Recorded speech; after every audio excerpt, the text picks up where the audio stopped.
Thankfully, Naughty Dog did not let Uncharted 3 be the last word in the Nathan Drake story. It's not often we get a fourth entry into a series like this, and even less often does it end up being this good. Welcome to completion 120 of the Potato Backlog Project. Make sure you stick around to the end of the video for the final Tater Raider of 2024, and let's talk about Uncharted 4: A Thief's End.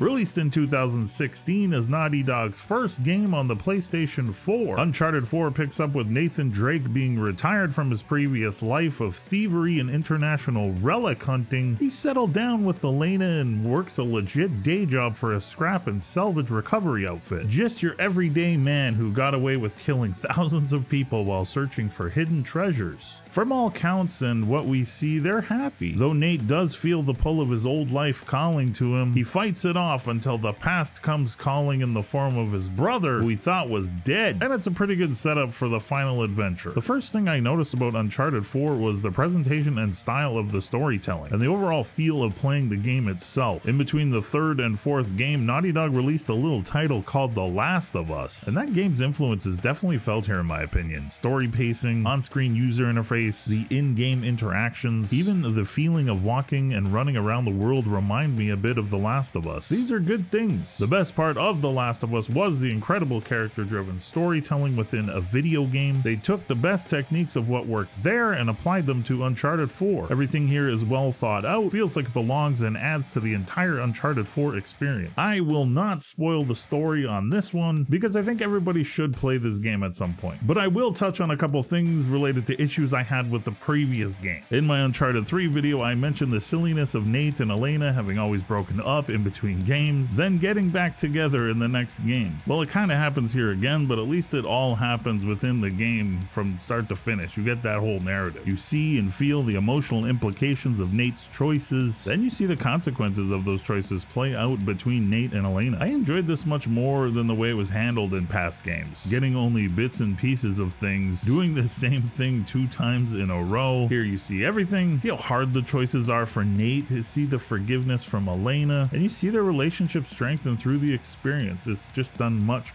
better. Sully the mentor. I still think he should have died in the third game. He is back here, and it kind of brings up a lot of plot holes with Nate's youth. The beginning flashbacks of Uncharted 3 and what we see and learn at the start of Uncharted 4. Did Sully actually take him under his wing or not? At one point in 4, Nate says he was in and out of jail most of the time. I didn't spend a ton of time thinking about it. The Uncharted 3 story was really bad in my eyes, so I basically pretended like it didn't happen and just bought into everything 4 was telling me about Nate's past. Gameplay wise, Uncharted 4 starts eerily similar to Uncharted 3. You have an exciting action sequence, a flashback, then a melee fight scene, which was really kind of weird. The melee fighting for me was kind of a miss. I like the idea, but really felt like I was just mashing buttons, and the game was trying to maneuver me into spots so it could do a cool looking fight scene. I felt like I was being directed to play them out in a certain way. They were, however, cool to show off the graphical details of the game and a change of pace every now and then, so it was a pretty good addition. The rope is the biggest addition mechanically to the basic Uncharted gameplay. You use it to help solve puzzles and explore areas. It's like a new extension of the traditional Uncharted climbing and adventuring. It handled well and felt fluid to use. Last second saves before falling to your death with a Hail Mary rope throw is what adventuring is all about, right? Uncharted 4 gameplay manages to open up in some areas. Not fully open world styles, but you can tell they were kind of going for that feeling. There's a sequence where you get a Jeep to drive to a volcano. You enter and exit the Jeep to explore and search different areas. They even gave the Jeep a winch, which was a nice detail and touch I wasn't expecting. Sully and Nate cracked jokes about it early on, making sure they rented a Jeep that had one. Then you actually end up getting to use it. Those are the kind of little build up and payoff moments the game does really well all throughout the playthrough. Uncharted 4's duck and cover gameplay was super crisp and tight this go around. Aiming felt really good, and movement options were fluid and made sense. They gave you the option to switch aiming shoulders again, but they took away the ability to throw back grenades. That was one thing I did like from Uncharted 3. It wasn't detrimental or a game breaker, but it would have been nice to have. Nothing weapon-wise stood out here as different from the previous games. The weapons they did include were all solid. The enemies were a little bit spongy, but so was Nate. I found stealth kills and options were a focus in a lot of the areas. You could take out entire squads without them even seeing you. Or you could choose to have the full-on firefight. Either one was a pretty good time. 8 years later, and visually Uncharted 4 is still impressive. The details, animation, lighting effects, landscapes, everything here is incredible. And I'm not really a graphics guy. I don't need things to look hyper realistic to enjoy a video game. It usually comes down to gameplay for me. But with Uncharted 4, I couldn't help but be in awe of what they did. Everything just felt so alive. It really did help immerse me further into the experience. Uncharted 4 truly feels like the culmination of everything that came before. Everything they started out trying to do in the first game. All of the ideas of interactive cinema quality storytelling with crazy action sequences, clever puzzles, great characters. It all really comes together here in the last mainline installment. The focus on gameplay pacing with the story beats is near perfect. The build-ups and payoffs, they all work to move you through the game in a way that you never get bored. You become a part of the experience. I was worried after the mess that was Uncharted 3, but those worries were quickly squashed, and Uncharted 4 just puts all of the elements together in a perfect way. This should be it. This should be the end. I like that they did a spin-off with 2 other characters with Uncharted Lost Legacy, because that's the only way this series should continue. Nate's story is wrapped up, and that's good. That's okay. Everything should eventually come to an end, because it makes everything that came before keep its meaning and its value. When you go on too long, it can come off the tracks and become a cheap money grab. This is the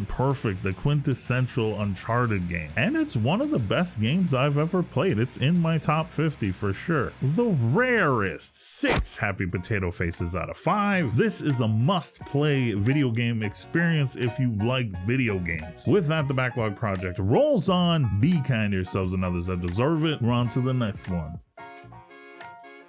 So happy New Year and all of that. 2025. 2025. You're the potato. 5.